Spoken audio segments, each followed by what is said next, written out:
Hi, everybody, and welcome to our webinar series for New Jersey City University Department of Educational Technology.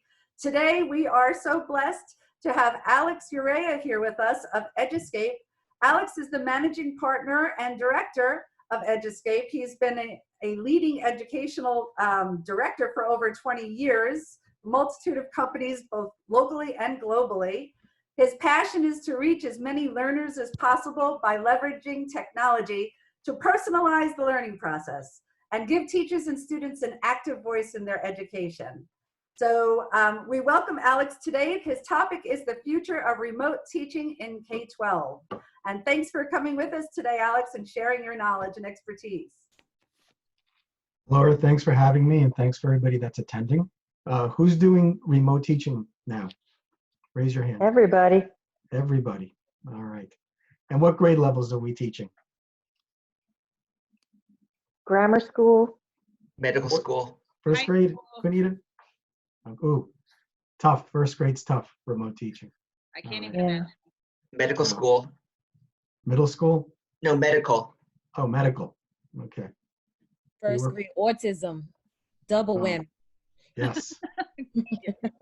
There's a great site for that. I'm going to attach some links when Okay. I submit the presentation, because the tough ones are early learning and special needs. Yes. For sure. For sure. So, what are you guys learning? What have we learned so far since we've had remote teaching happening? Anybody learn anything?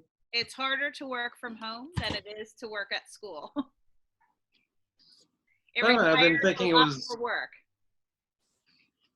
I've been finding it a lot easier, actually. Why is that? Really?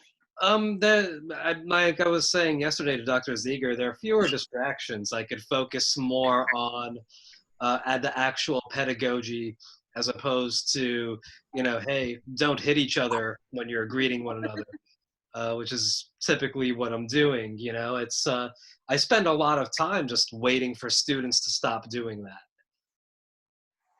There's no room for that with the distance learning, and they are able to devote more of their energy to actually practicing the skills associated with the task at hand. I've noticed a few students actually that weren't so great in the classroom that have really stepped up now that we've moved on to a remote learning system. That's great. I think you mentioned in yesterday's webinar that some students are actually more engaged and more focused. Yeah, I might have mentioned that. Yes, Yeah. but I said that was something that it forces them now to do, and maybe not even forces. For some of them, it might be forces. For others, it might be allows. Right. So some of them probably couldn't tune out some of the distractions around them in a very large classroom. And others are now, they have no choice. Like before they were like, okay, I could just do this instead. And then maybe I could just, get information from my friend later. And it's usually the wrong information. So, now they actually have to be more engaged. So yeah, so it's a little bit of both. So we've had the pleasure, my team and I, beginning March 17th, we started to do free webinars to educators, beginning with continuity of learning, moving into remote teaching, early learners, and we're doing now SEL and the remote learner. And so far, we've reached over 30,000 attendees, and we've collected some good intelligence. And some of the things that people are learning is that when they're home, they have other things to take care of, like their own children, and those challenges. Like a little while. I have to send some email here. Also learning things such as, gee, maybe I should have logged into my learning management system when they gave me the license 3 years ago. And learning tools that they didn't know existed before, because now they're forced to do it. Also learning that a lot of districts and schools, frankly, may have not prepared their teachers well enough even for blended learning, let alone this quick shift to remote learning. So we've been learning a lot because we collect evaluations from almost every attendee. And then we've received a few hundred unsolicited emails saying, please help me. I need direction. I need a plan. But one of the things, we call this the future of remote teaching, but what we learned is that all of a sudden the future is now, and we have to embrace it regardless. There were 3 districts just a few minutes ago that announced they may be closing through the fall, not just through the rest of the year. So the future is definitely upon teachers now. And one of the things is that, when we start a semester, we're like a thoroughbred horse, right? And now we're told that there's remote teaching possibly going to happen. And that horse starts to lose some hair, looks a little rickety. Then we're told that we need to make a remote teaching plan. And we start to kind of, that thoroughbred starts to look like a little hand drawing. And now actual teaching starts to happen, and it gets a little light on substance. Not for everybody, but migrating to remote teaching has proved really challenging. And there are 4 critical pillars to remote teaching.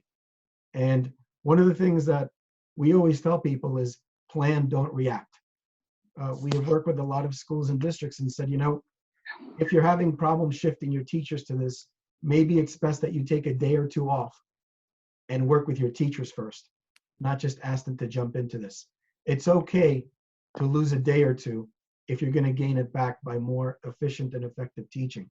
My own children, I have a son who's in college and 2 daughters who are in high school, and they're all different learners. My senior in high school is a very good student, dots the I's, crosses the T's all the time. And she's gotten bored with remote teaching because she's done with her assignments by 11:30. And she's like, okay, what next? And she's got the rest of the day. My younger daughter, who's a sophomore, who may have not been doing as well as my other 2 children, grade-wise, she is excelling because she enjoys that independent, self-paced learning more. She enjoys that direct one-to-one contact, and she doesn't have the distractions of the classroom as much as she does in school. So she's actually excelling under this remote teaching environment. So different learners react different ways. But among these 4 pillars, the first thing to establish is communication, right? We've got to communicate clearly, concisely, and consistently, not just to the students, but to parents. What are the expectations? Are we testing? Are we quizzing? What are the assessments? We can't compromise sound instructional design just because we're moving to a remote teaching paradigm. That's critical. No longer can we just post assignments and send out a question bank or a multiple choice test based on that video or that PDF that I've uploaded. That's not very good remote teaching. It's not engaging. The other thing we need to do is take advantage of the ability to create a community for remote teaching. Establishing norms for communication, establishing routines for the communities that we're building, and also make sure that we're engaging and making all students feel like they have a voice. And some of the feedback we've been having from teachers is that there are students who haven't said boo in their class, but in their remote teaching, they have a very strong voice and they're expressing a lot. And they're discovering things about some of their students that they never knew. And part of it is because they're part of a different type of learning community and they don't have that classroom environment that sometimes they feel pressure from. The other thing is assessment. We can't abandon assessment. There's a lot of open book tests happening, and all of a sudden some of the ACT chapter tests have become 45 minutes instead of 3 hours. And I don't know how fair that is to kids who took it last year and will take it next year, but we can't abandon assessment and how we design assessment, because technology gives us very powerful tools to employ assessments that are a lot more comprehensive and formative in nature. And then there's accessibility. How do I engage students? How do we make sure that they have an ability to express themselves, whether it's through the chat, whether it's through their voice, and other communication tools.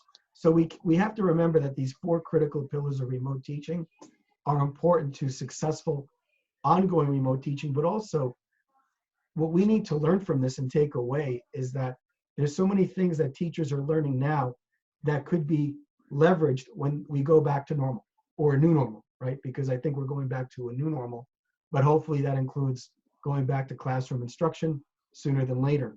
But there are elements that teachers are learning now that they can take with them to expand the classroom and enhance the learner experience. And that's critical. So how many of you have used Microsoft Teams? Anybody? How many have you used Classroom, Google Classroom? And some of you use LMSs.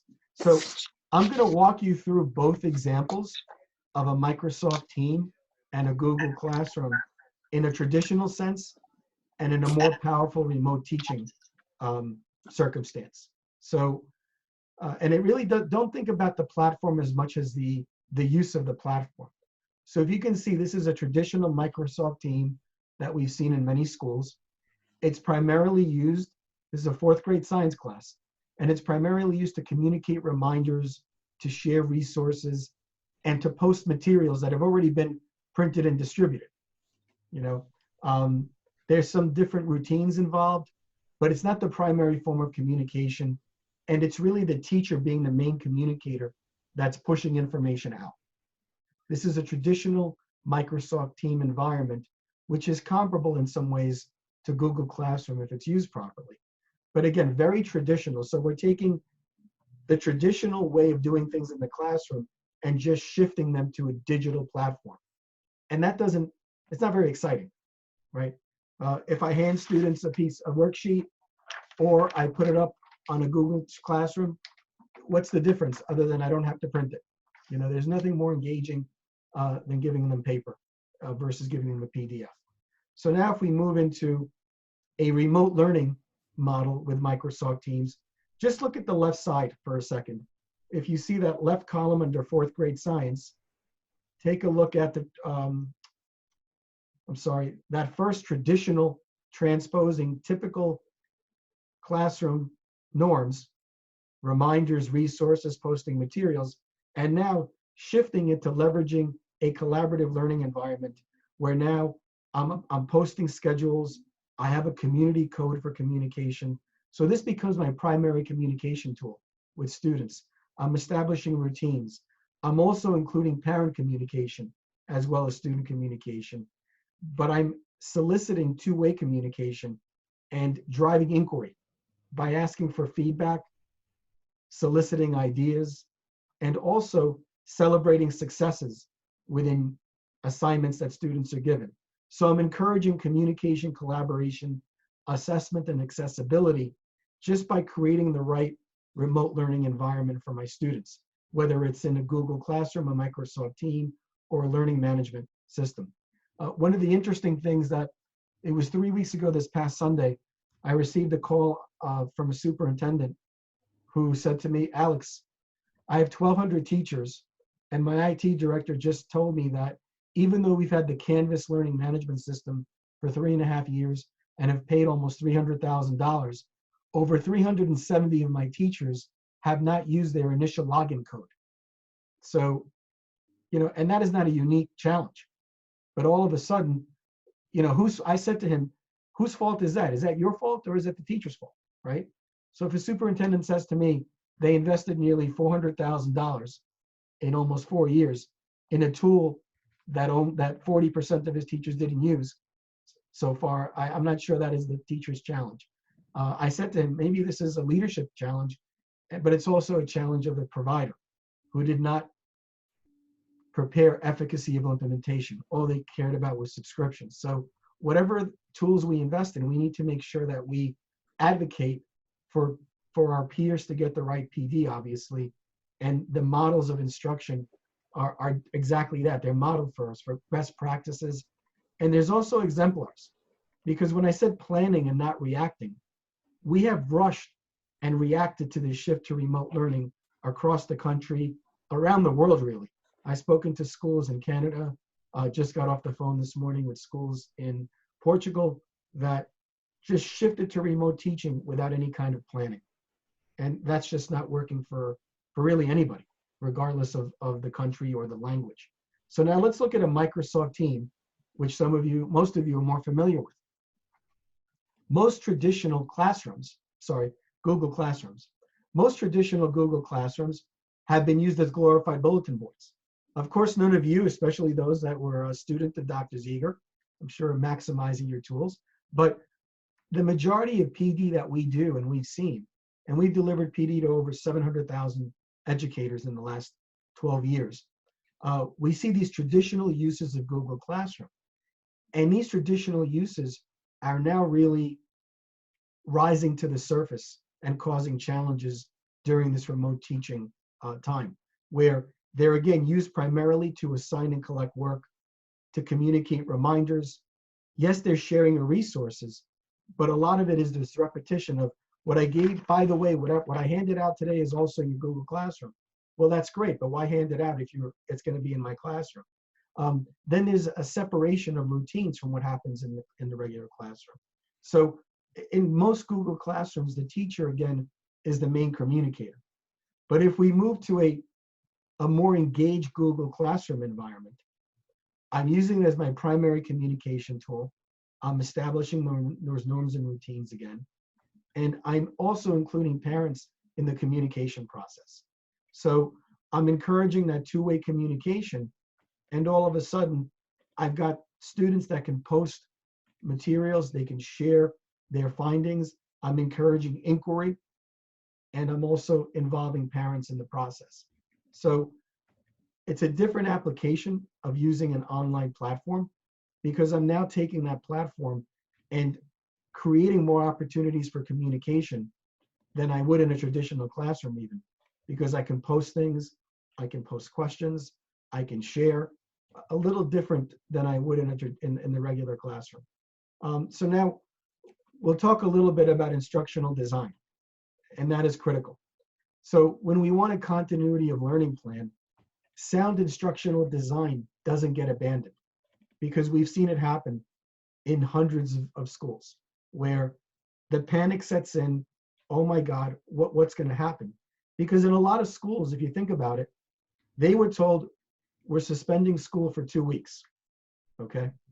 So what happened? In one of the highest property tax districts in northern New York, the great plan that was derived was, we're going to send the kids home with learning packets for 2 weeks, okay? And it'll just be review packets. There was no new content, not part of the plan, even though it's one of the highest tax districts in the state. So that was their master plan. Then when they extended the closing, the next master plan by a district whose parents pay an average of $14,000 a year for their little Cape house in property taxes was to have the bus drivers deliver packets, new packets of information to the students at their bus stops. So that was the innovation that they thought of. And they're not very unique. So one thing we can't do is abandon good planning. So we need to assess and encourage our peers and other teachers. Let's audit what is non-negotiable learning outcomes that we need to do. What content and skills do students need? Let's not abandon them. That's part of sound instructional design. What are assessments that identify those non-negotiable learning? Because maybe we have to give up some things, but we have to identify what's non-negotiable. What are the scaffolding that has to happen? And what assessments do I need to apply in this new paradigm to make sure that I'm measuring success?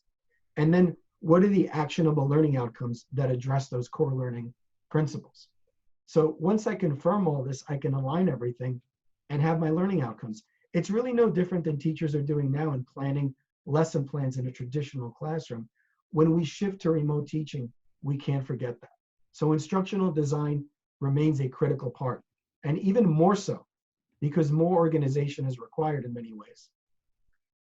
The tools that we use are really not as critical so long as we understand the resources within that tool bank. So if I'm using Canvas or Blackboard or Schoology, but the video elements are not embedded. Well, then I can shift to Google Meet. I would say Zoom, but we know that Zoom now has some security issues. So I shift to Google Meet and augment what I'm doing and integrate video. But one of the things I need to consider is how and why do I use video? What are the norms that I establish? I need to send out to my students and communicate, what are the rules? You know, what is the playbook for using video? We can't just jump into using video, you know, and that's something that's critical. For some of you that know COPPA and FERPA guidelines from the federal government, those are critical elements. You really, unless your school has a policy, you really can't be using video for students under 13 years of age. You know, there has to be things in place. And just because we rushed to remote teaching doesn't mean that we can abandon these guidelines. There are ways around, not around them, there are ways to meet them, but we have to ask those questions. Because I'm sure you've seen as adults, the interesting things that we've been able to catch in people's Zoom meetings and videos. I don't know if any of you caught Saturday Night Live over the weekend, but they had some interesting skits on what adults are doing in Zoom meetings and forgetting what's behind them or in their screen. So imagine kids, you know, what they forget and do. I had a friend of mine who's a high school teacher, who's one of the female students was on a video chat, and her older sister walked behind her wearing very little things on her body. And those are part of the guidelines that we need to tell kids, that when you're a part of a video chat or you're video conferencing with your class, choose where you are carefully. Know who's in the house. Let everybody know. You know, these are things that we don't necessarily think about. Just like teachers, one of the biggest challenges that we've heard from teachers is that they didn't realize how much work they had to put in to get their own children ready for remote learning, let alone their class of 25 or 30 students. So we have to be sensitive, not just to the kids, but also to their parents, because they may be managing other children that are remote learning right now. So these are some of the things that we've picked up from, again, we've, for those of you that joined a little later, we've had the pleasure and opportunity to deliver a number of webinars since March 17th. And as of last Friday, we've had over 30,000 educators attend the webinars for free. And they've been everything from continuity of learning to planning to early learning. We're doing some on SCL, and we're doing one for parent as the remote learning aid later this week. So we're trying to help teachers in every way that we can. But what's most valuable is that feedback, listening to people and their challenges and what they're doing. And some of you may, you know, given your backgrounds, you may be leading this. And one of the things I try and do is always make sure I have perspective, right? So we often find that our lead teachers and those innovators or first adopters may start to lose perspective on what other teachers are experiencing. You know, they're looking at their laptop saying, where's this gosh darn camera? You know, and they're doing things that we take for granted as they shift to this. So I think especially Dr. Z students can take such a leadership role with their peers in times like this. And even in pointing out the obvious, in helping them establish these norms and routines for remote teaching that are critical.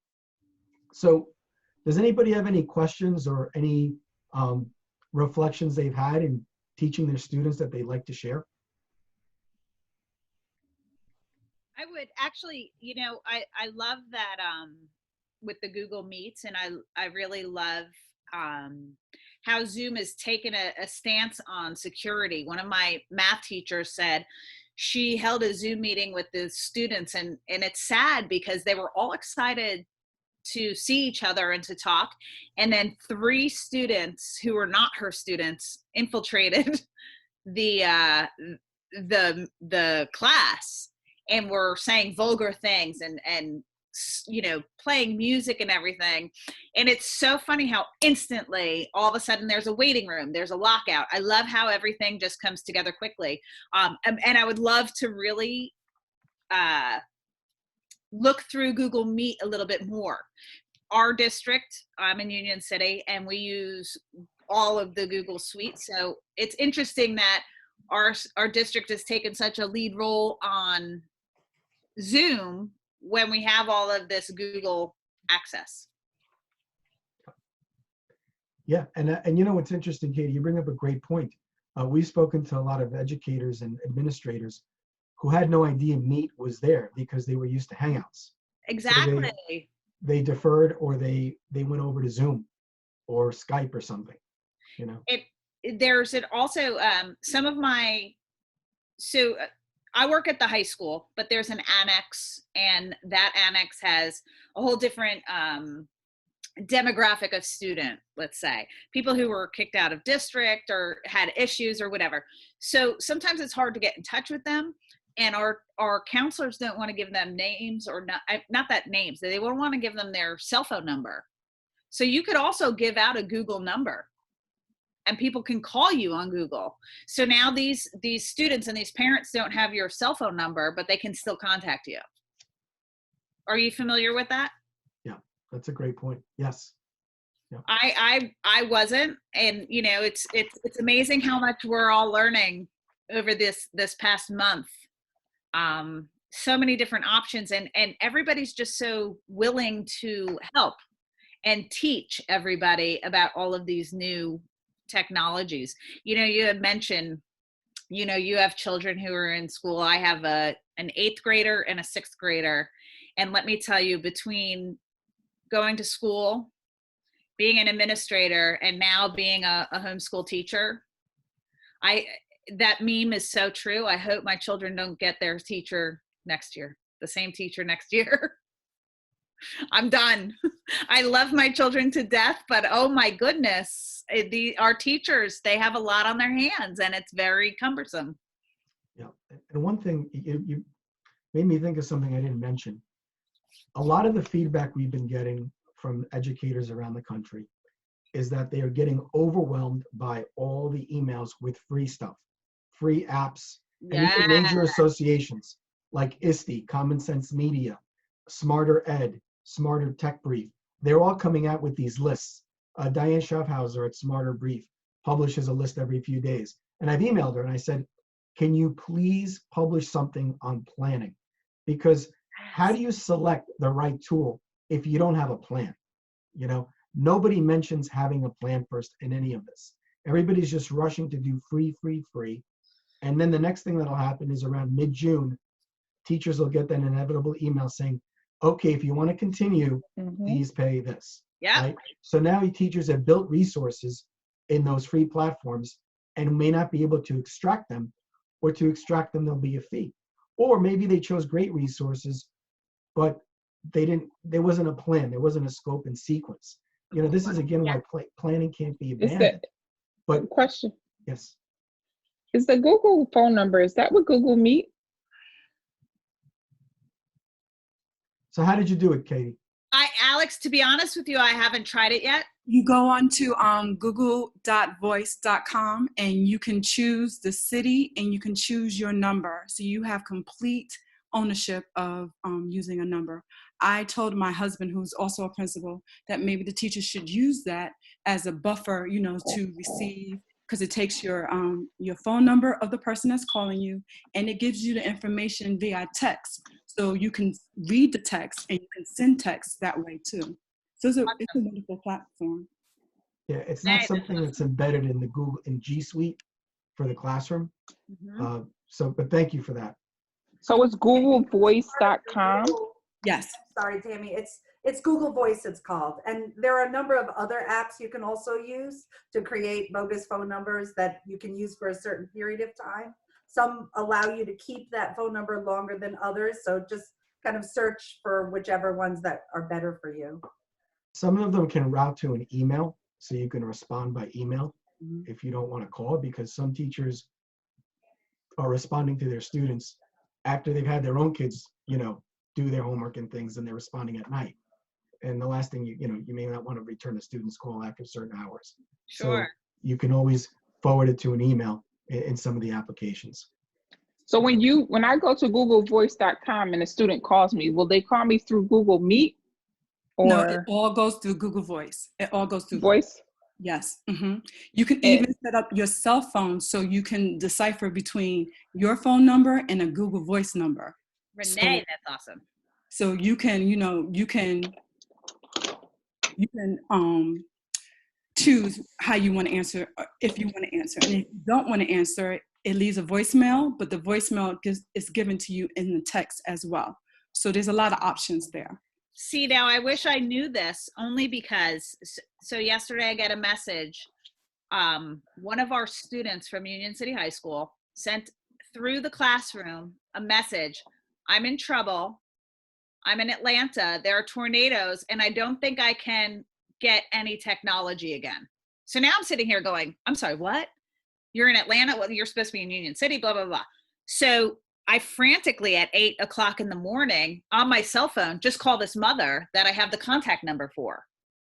Whereas if I had a Google, I could have kind of combined everything and not have, now these people, not that I care because I just wanted to make sure that that child was okay. But I spoke to the mom. The mom was in Union City. The daughter was visiting the father in Atlanta. They were under tornado watches and they were in the basement hunkering down. So I called the father on my cell phone, which would have been better on a Google, and just said, like, hi, I'm Katie Kirby from Union City High School.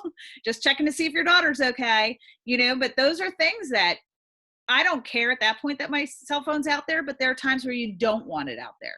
So, that's a great resource.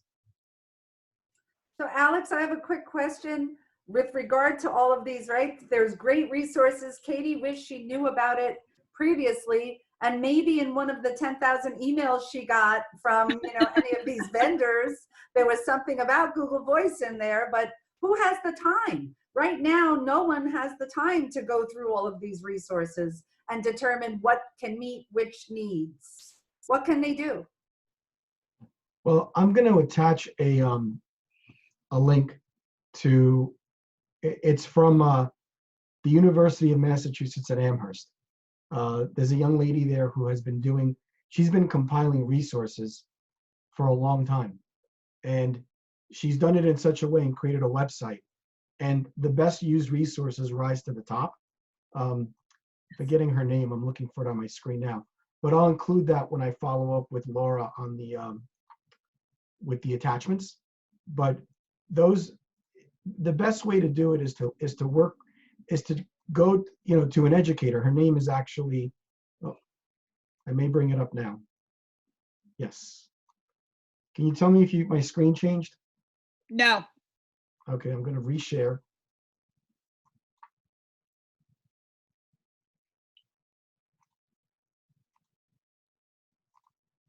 Yes, I see you. You see me, and I'm going to reshare my screen. Okay. Do you Yes, see got it. online tools for teaching and learning? Yep. So Dr. Tori Trust has been compiling tools in here for a long time, well before remote teaching was forced upon us. Okay. And I've been researching a lot of sites for weeks, and I find this to be one of the best sites. So it's really a blog. It's blogs.umass.edu/online tools, and I'll put it in the chat. Awesome. Just did, Alex. Oh, okay. Thank you. So quick. Cool. So that'll also be in the follow-up materials. But it's a hard call on which list of apps to give. But this is a non-commercial resource, essentially. That's pretty powerful, and was created by somebody who's done a ton of research, and she's broken it down in a very useful and practical way for teachers. And a lot of the apps she's got up there are not, they're actually free. So now, who else has anything interesting they want to share about what they learned the last few weeks, or any questions, challenges? Well, I was just gonna speak to the whole issue with the video, because I've easily mitigated that just by having audio only sessions. I've been using Urrea, which is an LMS, but I was using that for the adult students, and since I had access to that for my adult night school students, I created another class for my high school students as well. And I'm able to go into webinar mode. If I go into webinar mode, I can control who's on the stage, quote unquote. So if somebody joins the class, I have to hit live to make them on the stage. And I only allow them to enable their audio and not their camera, mainly because like not everybody goes to the my online live sessions. So I record the conversations that I have with the students and I post them to Google Classroom so other students could benefit from listening to them. Great. And what was that called again? Neuro. That I have to pay for. It's $50 a month. But like I said, I'm getting reimbursed through Adult Night School, which is why I'm using that. I was going to ask my principal if if other teachers decide to use it, if we could be reimbursed as well if we decide to purchase it. Can you spell Also, that?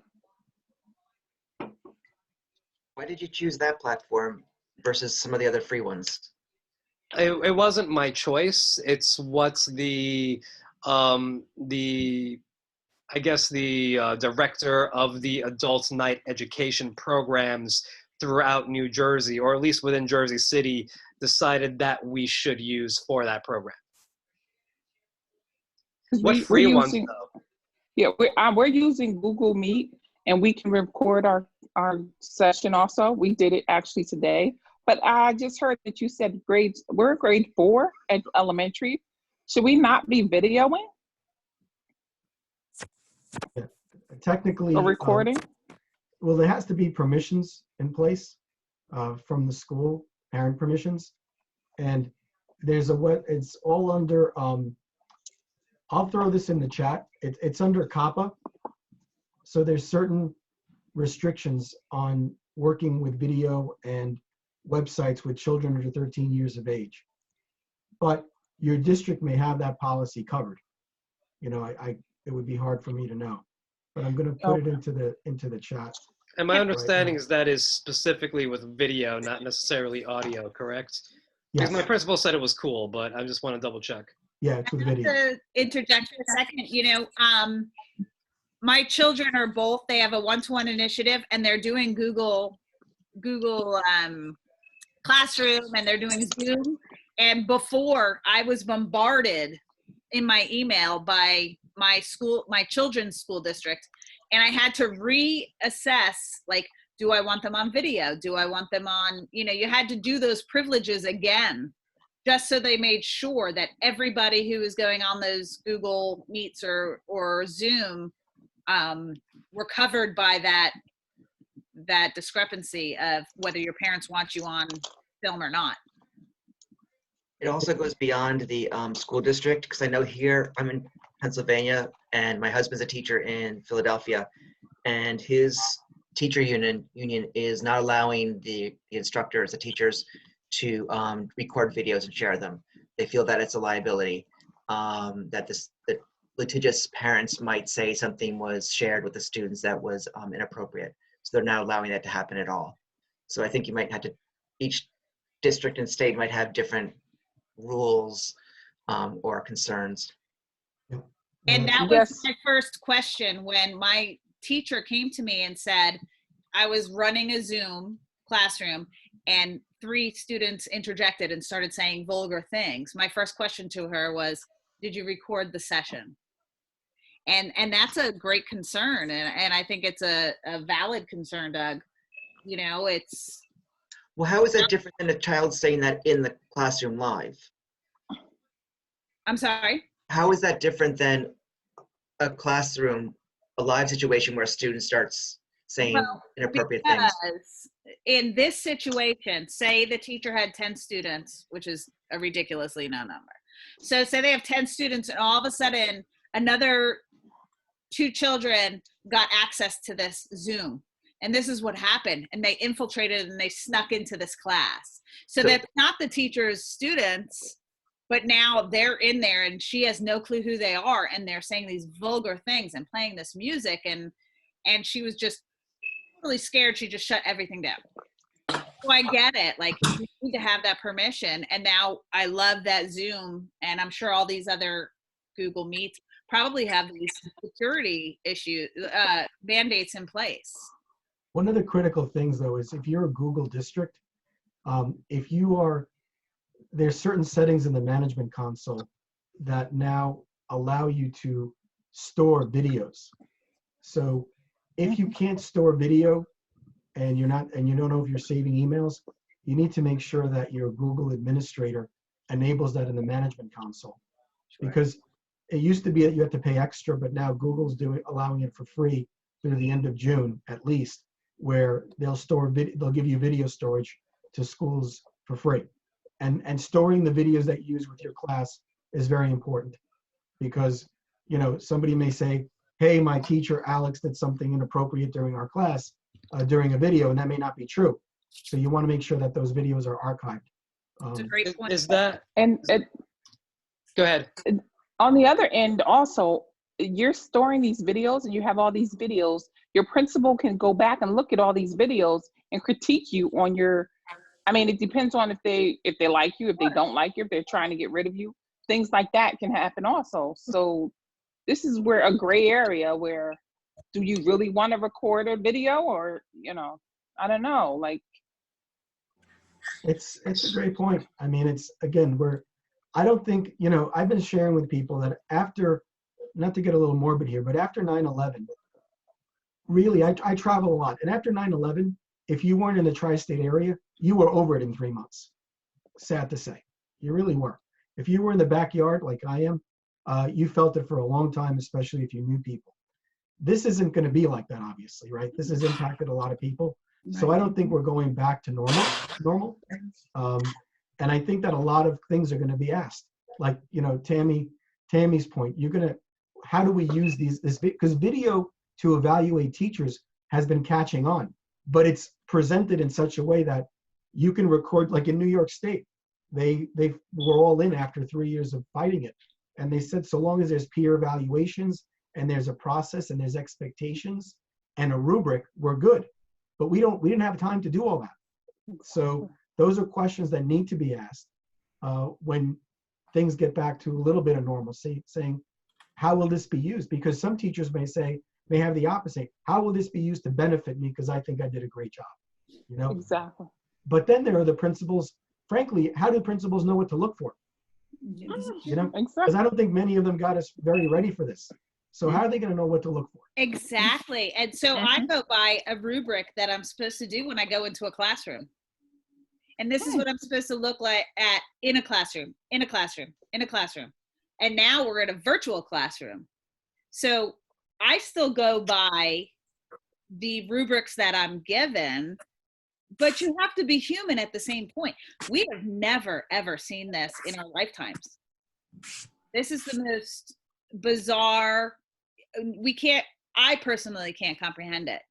But what I do is I'll take that rubric and I'll give my teacher the benefit of the doubt. And then I start altering it. And who knows, maybe this alteration of my own brainchild of this rubric that we've been given, maybe I'll have a conversation. Maybe this will be the new rubric that we follow. You never know. I'm thinking as a special ed teacher, who I do a lot of one-on-one with my special ed kids because they need the one-on-one. Maybe I should be recording my one-on-ones, because when we do whole class, my co-teacher is presenting most of the material. I'm interjecting now and then, but maybe I should be actually recording my one-on-ones with my students.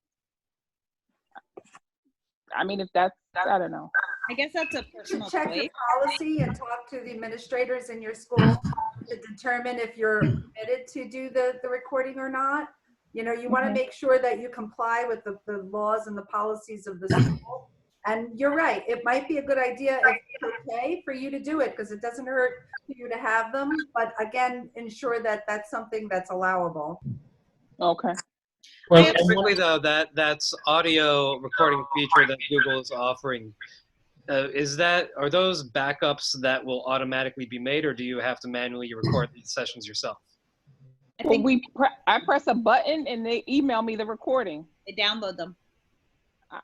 I basically start recording before the meeting, shut it off at the end, and they email me the recording with Google Meet. Okay, so you have to record it yourself. Yes, but your Yeah. Google administrator can also enable a setting that automatically saves all videos in the domain that are recorded. So it's kind of Okay.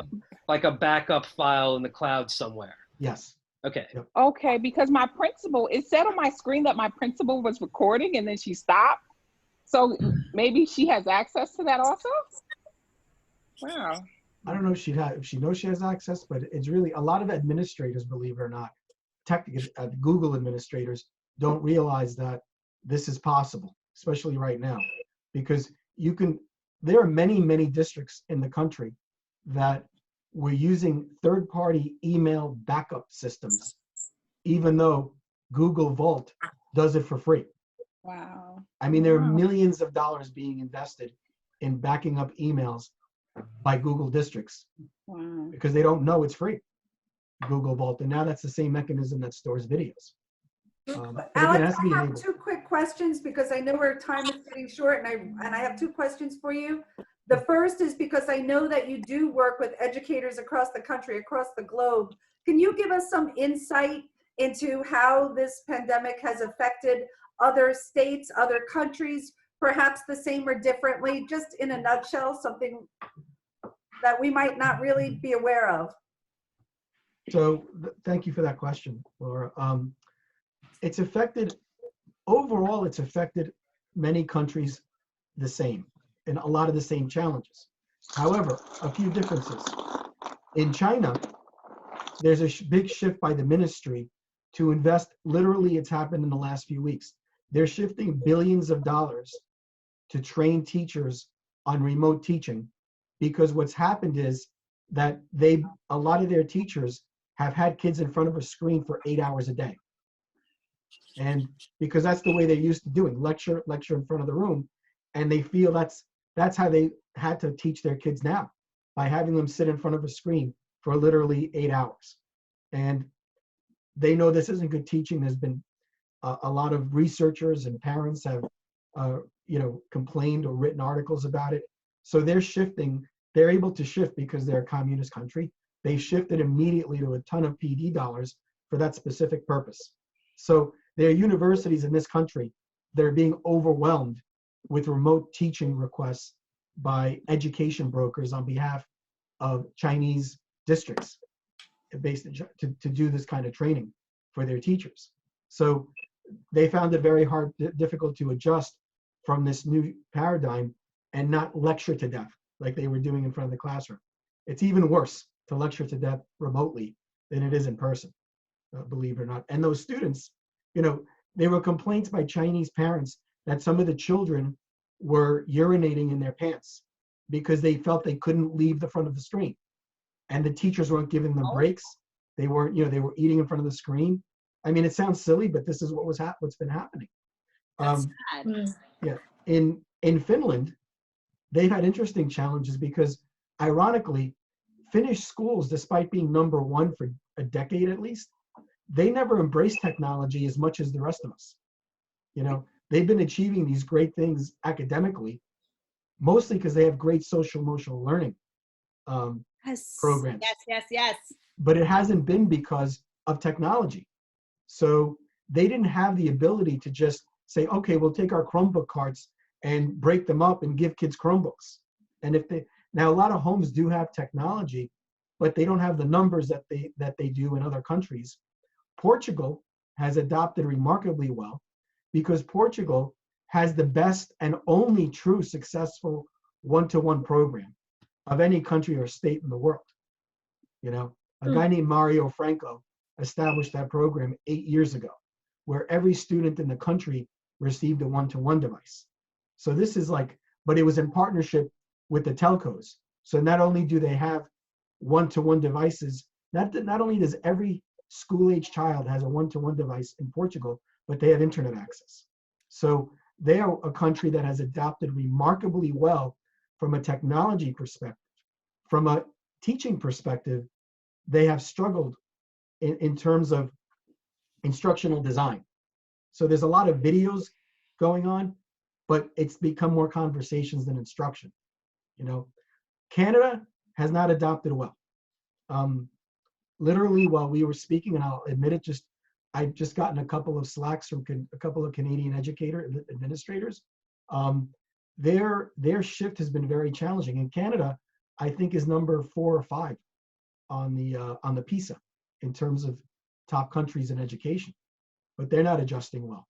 So it really depends. Singapore's done great because there's a ton of technology. South Korea's done great.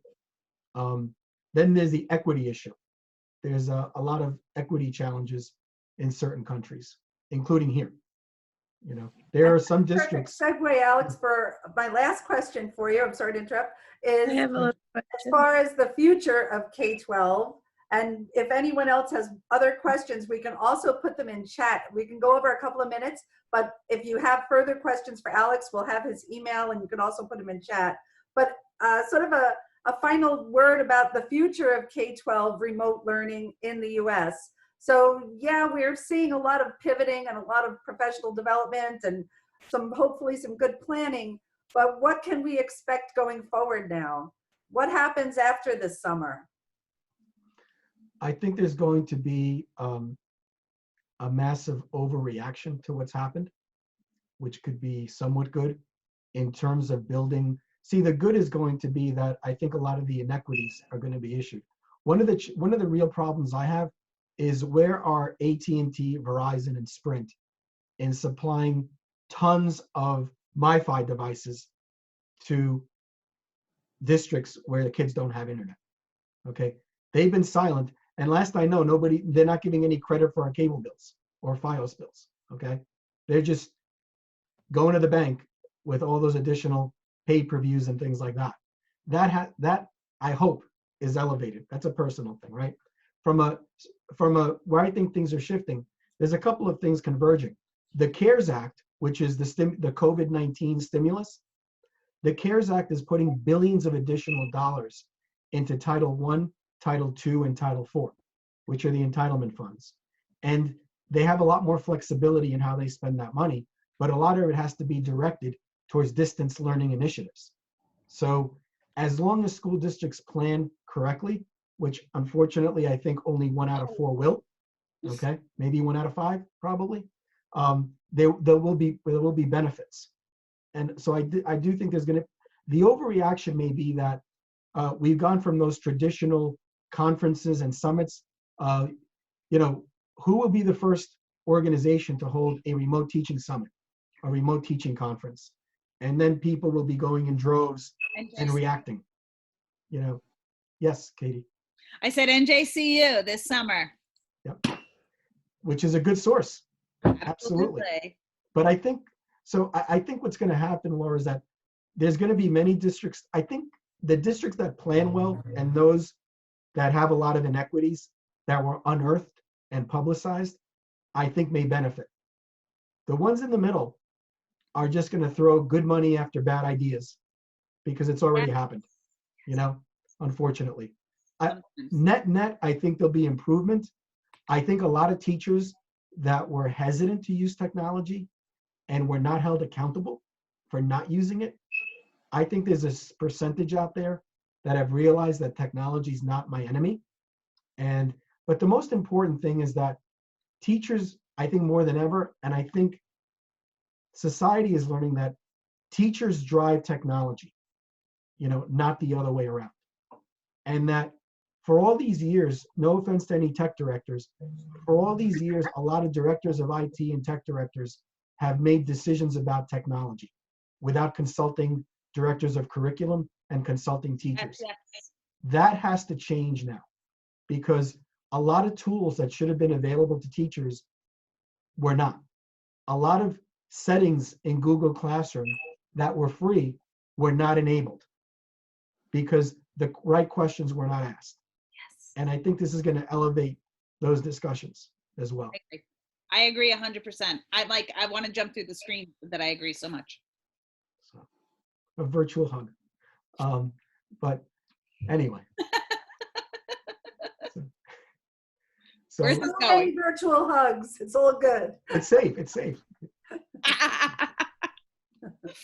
Love it. Does anyone else have any other questions before we're at our 1 hour mark?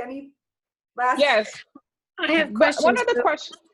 one other question about the Oh, sure. Title I funding that schools are going to get. Where can I find information about that? So Because they receive additional funding, and it first goes to the states. The states distribute it to the districts based on formulas that already exist. But if you just search online, CARES Act education, so CARES, CARES, and you'll find.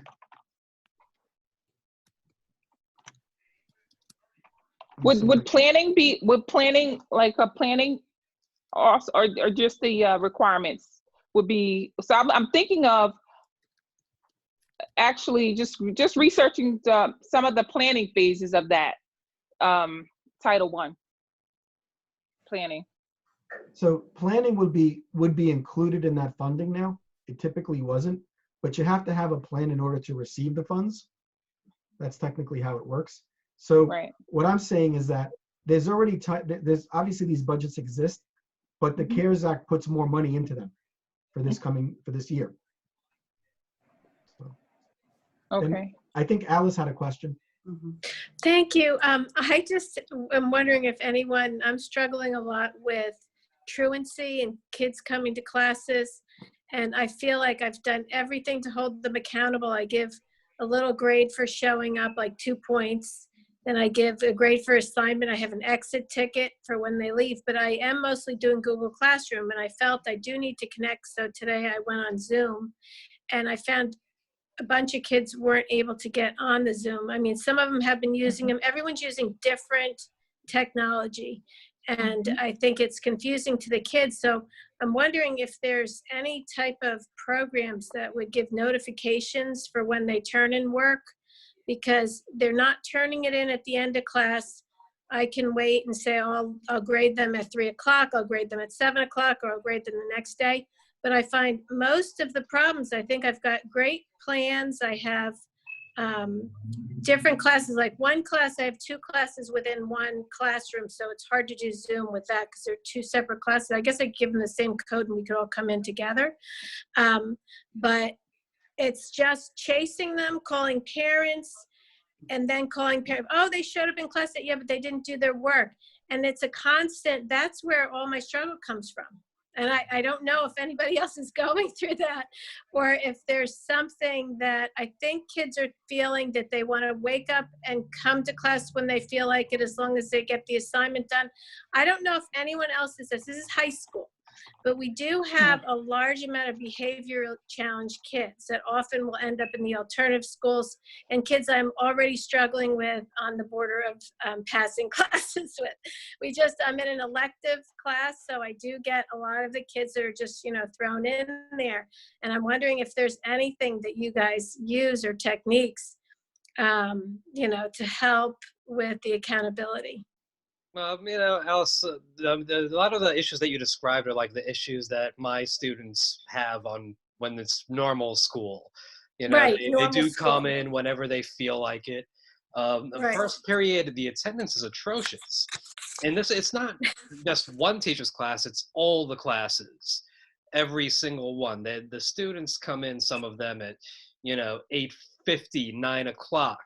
Right. 9:15, and then they come in 2 minutes before first period ends, and then they expect to be marked present for the day. And when you actually confront the issue, they're like, oh well, I was here. This is more, I think, it could be like a societal issue, or issues with certain just with certain areas where people have this idea in their head has been implanted that if they do something, they should get full credit for it, or if they're there, that's good enough. And their parents reinforce that too. I was saying yesterday, their parents ask, oh, did you do the work? Oh, make sure you get this done as soon as possible. I even asked one student, I'm like, are you pacing yourself? He says, no, my mom is making sure I get this done as soon as possible. So I don't know, part of that might even just be communicating to the parents what the expectation is, that they should be, you know, pacing themselves with the work. They should make sure that they're focused on practicing skills, not just getting something done. Because the language that the parents use are indicative of the students' mentalities, which is, oh, I did it though. I should get full credit. I'm like, yo, you plagiarized this assignment. Oh, I did it though. There's something on it. So that's Yeah, where I all gave- the emphasis is. Yeah, I gave Can I kids give you 0 one today because they suggestion real copied. quick? Yeah, go ahead. Sent it around. One suggestion really quick. A lot of the kids are staying up at night playing video games, particularly at that age. And so they're sleeping in late and they're missing Zoom meetings and all kinds of things. And it's, you know, it's because they're keeping themselves occupied while they're sitting at home.